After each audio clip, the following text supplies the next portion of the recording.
Vérification de l'intégrité d'un fichier texte après calcul de son hachage. Donc dans cet exemple-là, on va créer un fichier texte. Pour ce faire, on va lancer par exemple PowerShell. On va lui dire de lancer Notepad et on va créer un fichier texte qui est par exemple qui s'appelle .txt.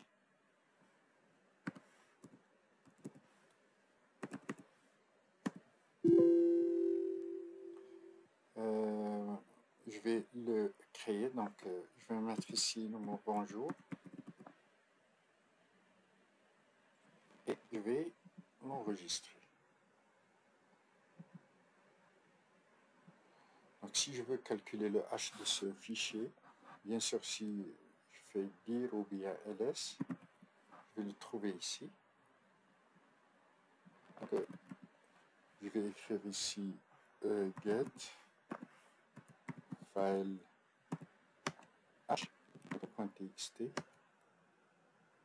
et il va me créer, ou bien il va me générer ce hash là.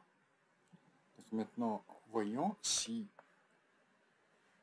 je change, par exemple, je vais ajouter un seul point ici et j'enregistre. Parce que je vais calculer le hash,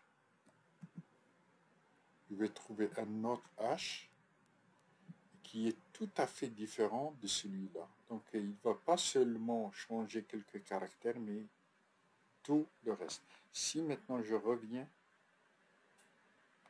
pour, bien sûr, restituer l'état initial, j'enregistre, je calcule, je vais trouver la même chose.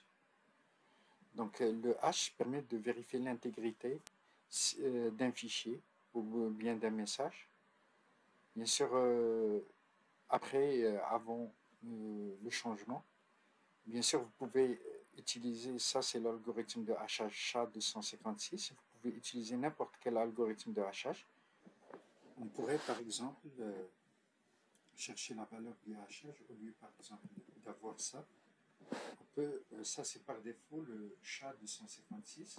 On pourrait par exemple lui dire ici au moins algorithme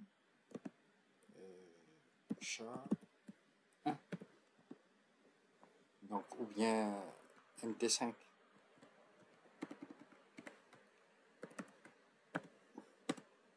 Donc, dépendamment de la puissance de l'algorithme de hachage utilisé, on peut varier ici l'algorithme de hachage.